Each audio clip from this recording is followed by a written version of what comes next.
Coach James Boardman. If you are coming through, please do make sure you like, comment and share. Hope you're good. So we've got the camera the right way around this time. So yesterday we were at Jiu-Jitsu and we're rolling around like we do with men. And there was a young lad. There's loads of groups of kids that come in and after us. I think they're naughty kids. And they're coming in to try and develop a new skill and personality to grow and develop. And there was one particular lad who came onto the mats with us. And lovely lad, really brave of him to come and get involved and come and roll with us and join in. And he said, "Oh, you're a sniper, aren't you?" And I was like, "Oh, yeah, obviously." And was talking about like being in the Marines and stuff like that. And then he said, "Oh, my granddad was in SAS." I said, "Oh, cool." I said, "You got your like military camo tracksuit bottom on?" And he goes, "Yeah, no, I love the military. I love the army." So I said, "Are you going to be an SAS sniper?" And he went, "No, it's too hard. I can never do that. I never could do that." And I was really surprised to hear him say that, because I thought he's going to go, "Yeah, I can do it."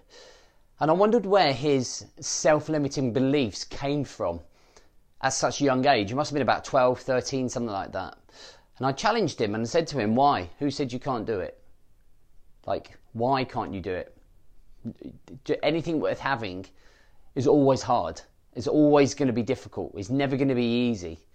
And that's what I tried to explain to him. And it's the same for adults. I deal with it a lot with adults. This self-limiting belief that they can't achieve growth or success or achievement or change in their life is, I feel, one of the biggest barriers that men are trying to knock down to grow as an individual, to try and grow their confidence, to try and grow their passion for life, to find meaning and belief within themselves again. And it could come from anywhere. And I've just put a couple of notes down on here. So a lot of it could come down from background. Okay, maybe the way that your parents brought you up, maybe your childhood, maybe the environment that you're around doesn't dictate positivity or growth, or you're pushing yourself. Maybe you're told that's your place, that's where you need to be. Don't worry about growing. Don't worry about trying to achieve any more than what you can do. Okay, maybe you've gone through that. Maybe the people you're around, I always talk about this, the negative people that are around you, but also maybe around you, maybe there's other people that are also suffering with self-limiting beliefs, that just believe that this is as good as it gets. And that can have a direct reflect, and it can kind of spread into your mindset unconsciously. And it could be a culmination of all these different things that are creating your like self-limiting beliefs. And it's kind of like, I kind of visualize a self-limiting belief like on your ankle, having like a shackle wrapped around your ankle and having a chain and ball, and you having to walk around with that chain and ball. Okay, all of the time, bang, like, I want to be better in life. I want to have more time with my children. I want to be fitter. I want to look better. I want to do a half marathon or a marathon. But I just can't, because I've got this fucking ball and chain on my ankle. And it's stopping me from being where I am to where I want to be. All the people around me, just in general, whether it's my working environment or my personal environment, nobody's got any drive, but I'm different from everybody else. You know, should I be staying the same, or should I be trying to achieve? And how do I even break out of that self-limiting belief? It's kind of like having limited cash, right? So that's all the money you can spend. You want to spend loads, but that's your limit. You're barred. That's how it happens. So some of the knock-on effects, kind of like from self-limiting beliefs, okay, it knocks your confidence. And when your confidence is low, you don't believe in yourself. It's kind of like looking in the mirror and saying, "I look like a bag of shit. I'm like, my self-worth is super low. Okay, we can never grow. I can never change. I can never be like so-and-so. I can never be like a Joe Blogs. I can never be like that dad in the playground. I can never be like that senior director that I have to work for. And it can never be like that employee who's my mate." And you can start comparing yourself, because your self-limited beliefs are holding you back because your confidence is not low. It limits your limits. It limits your limits. So the limit of what you think you're capable of, that self-limiting belief limits that. So you're here, I want you to achieve here, but you don't think you can. So you go in with a level of uncertainty in your mind, and if you believe that you can't, then you won't.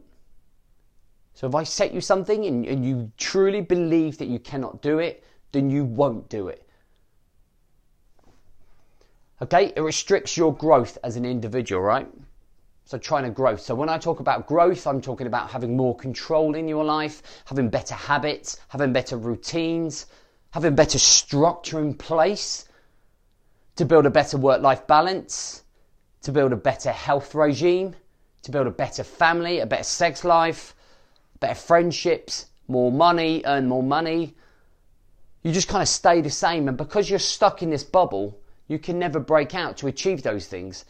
And it creates more and more frustration, upset, vulnerability, anxiousness. Is that a word?